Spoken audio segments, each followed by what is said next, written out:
Online facilitation remains an integral part of the 21st century ODL system, and this requires effective preparation on the part of online facilitators. Hello everyone, I'm Lukman Bello, and in this video we are going to look at the stages involved in the preparation of online facilitation, either synchronous or asynchronous mode. I'll walk you through what you need to do before, during, and after your live sessions. I believe this will help you to effectively engage your learners using this mode of instructional delivery. So, let's go on to examine what you need to do while preparing for online facilitation to engage distance learners.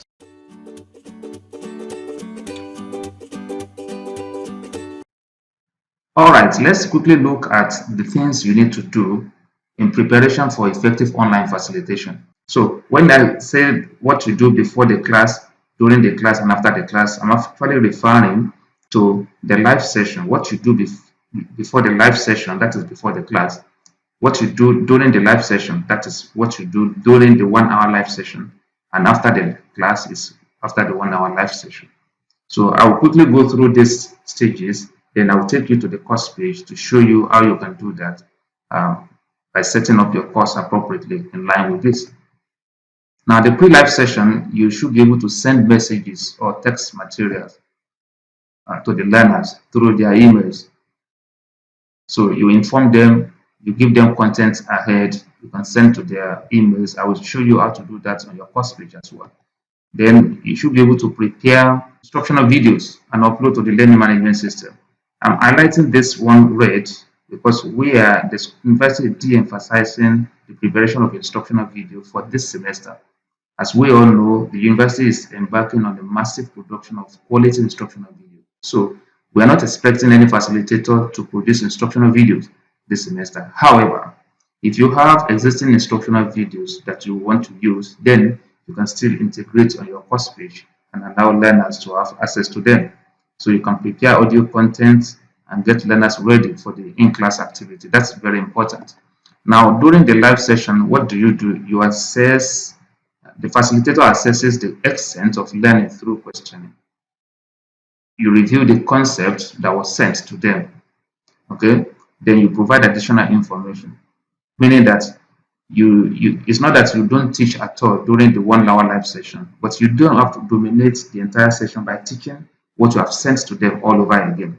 So you provide additional information on areas that you didn't cover or that will need more clarification. So you can do that during the in-class session, during that 1 hour live session. Then as the post-live session, you moderate discussion forum. They interact with your learners through back channels. What we mean by the back channel are the platforms, okay, outside the virtual learning environment. For instance, you can create a WhatsApp group, a Telegram group for your class. All right, this is a sample of online facilitation plan. I know many of you have this. And what this allows you to do is to prepare ahead of time for your facilitation. So before facilitation begins at all, you should be able to have something like this that will specify exactly what you need to do for synchronous session or asynchronous session. So you list your week here, week 1, the title, then the competence you want your learners to achieve at the end of the day. What will your learner do? The time for the synchronous session, then the resources that will be used. If you will need an instructional video, then you should be able to indicate here. All these activities will guide your plan for effective online facilitation. For the asynchronous session, specify here what you want your learners to do, then the resources that will be sent to them as well. So a plan like this is quite critical for you to plan effectively for online facilitation. However, how do you achieve this on your course page? How do you implement this on your course page? Now, if you log into eLearn, that is our virtual learning environment, you will see courses allocated to you. Then click on the course you want to facilitate. It takes you to the course page. This is how your course page looks like. Look at this. This is how your course page looks like. Now your activity stops here before the TMA section. Okay, you don't have any business with the TMA section. Your activity stops here. Now there are many things you can do on your course page. Your course page is your classroom. where you can add activities, you can add resources, you can facilitate your course. Now, look at this right hand side, you will see quick mail here. This functionality allows you to send mail directly to your students from the course page. If you don't have quick mail on your course page, if you open your course page and you don't find quick mail there, no problem about it. Just turn editing on here. See this pen, click on turn editing on, then come to this side, you will click on add a block, then look for quick mail. You just add it, then you see it here. If you have the quick mail here, click on this compose course message. Click on it. So it takes you here where you can select who to receive the message. Who should receive this message? You click here. If you want to send to everybody in the course, you click all in course. Or you want to send to your students only, you click on your students. So if you want to send to all in course, click here. Okay. Then you scroll down, you put the subject here. Then you put the message there. Okay. Then you scroll down, you will click on send message. When you click on send message, all the students, all the participants in the course, because we are sending to all the course, will receive the mail. So let's go back to the course page. So whatever you want to do, you do here. You can meet your facilitator. I know we all know how to do this.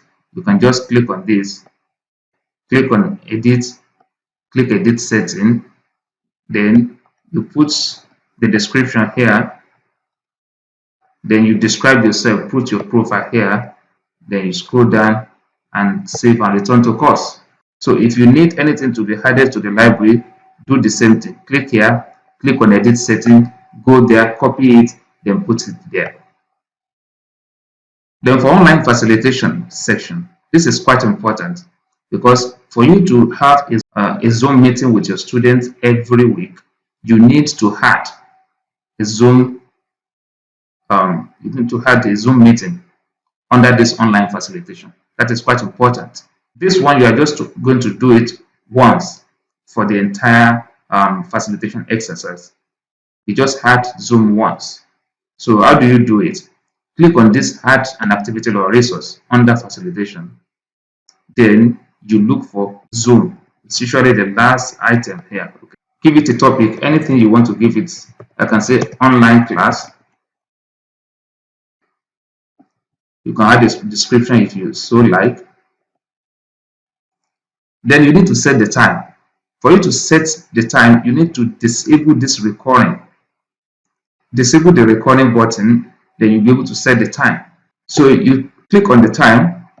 What's the time you want to have it? Date. Put the date here. The time. Okay. Is it 4 o'clock? 4 o'clock, that is 16:00. Assuming you are going to be having it 4 o'clock and you say it is 1 hour, then you can now click on this recording, meaning that every week, this is when you will be meeting your students every week. Okay, then you don't need to do any other thing. Just scroll down,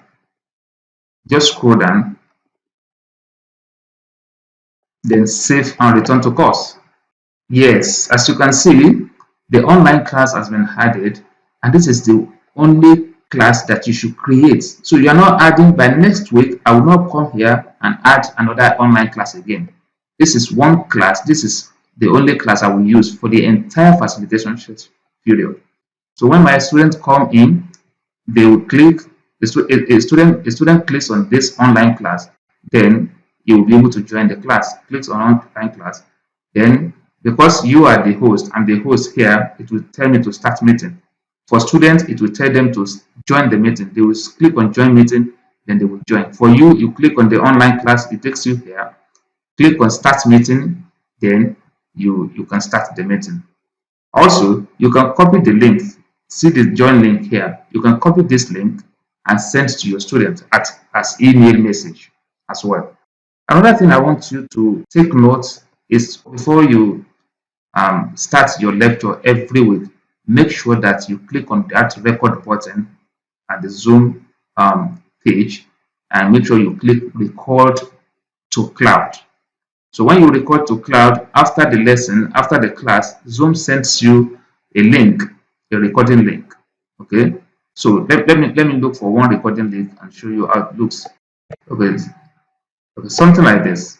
See the Zoom link. Okay. So something like this will be sent to you. Then you now copy this. You copy the link. Then you copy the passcode. Let me copy this one now. Copy the link address. Then where do you put the link? You put the link under facilitation sessions recording. If you don't do this, there's no way we will be able to know that you have done anything for the week. Not anywhere it should be under this, because a table has been provided specifically for that. And if you want to put your link, click on this edit, click on edit setting. Then it takes you to a page. You will see a table there. Okay, can you see? Can you see? There is a table here for each week, a table with 2 columns, meeting, then the link and password. You can see you have for each week. So if for week 1, I have the link, I've copied the link already. So you just do your Control V here, or you just paste. Then below it, ensure that you put the passcode there. Your students will not be able to watch the video if they don't have the passcode. So go to your mail again, copy the passcode from here. See what I'm doing now. So you copy the passcode here, then you put here. Then you are done for that week. Then you click on save and return to course. Now, for those of you who don't have an account with us, a Zoom account with us, you need to ensure that you contact GSCMS, or you contact the support staff attached to that faculty, because if you don't have a Zoom account with us, a licensed Zoom account with NOUN, you won't be able to add this Zoom meeting here.